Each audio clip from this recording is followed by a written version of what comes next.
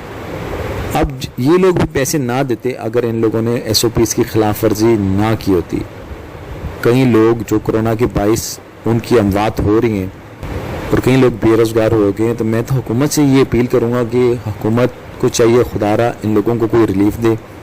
Relief کوئی نہیں دے رہے، کرونا کیسز بڑھتے جا رہے ہیں، اور اس میں تو اس بار تو سچ میں بڑھتے جا رہے ہیں۔ کئی لوگوں کو سوشل سرکل سے، میں اپنے سوشل سرکل میں بہت سے لوگوں کو جانتا ہوں جن کو اس ٹائم کی مرض میں مبتلا ہیں وہ لوگ، اور اللہ پاک انہیں شفا دے، اور تمام مسلمان جو تمام پاکستانی ہیں اللہ پاک ان سب کو شفا سے بچائے اور ان کو شفا عطا کرے۔ اور یہ جو لوگ ان نوسر بازیوں میں پڑ گئے ہیں، فراڈ میں پڑ گئے ہیں، اللہ پاک ان کو ان چیز سے محفوظ کرے، ان کو توبہ کر کے اس کام کو چھوڑ دینا چاہیے۔ اب وہ بھی اپنے ساتھ ایک ڈرائیور لے کے پھرتا ہے، سبز نمبر پلیٹ بنائی تھی اس نے منٹ گمنی روڈ سے، کارڈ بھی اس کا صحیح بن گیا تھا، سارا کچھ میجسٹریٹ کا کارڈ بھی بنا ہوا تھا، تو سب کچھ بن جاتا ہے کلیبری فاؤنڈ کی طرح۔ سب کچھ پاکستان میں ہونا کچھ بھی ناممکن کچھ بھی نہیں ہے۔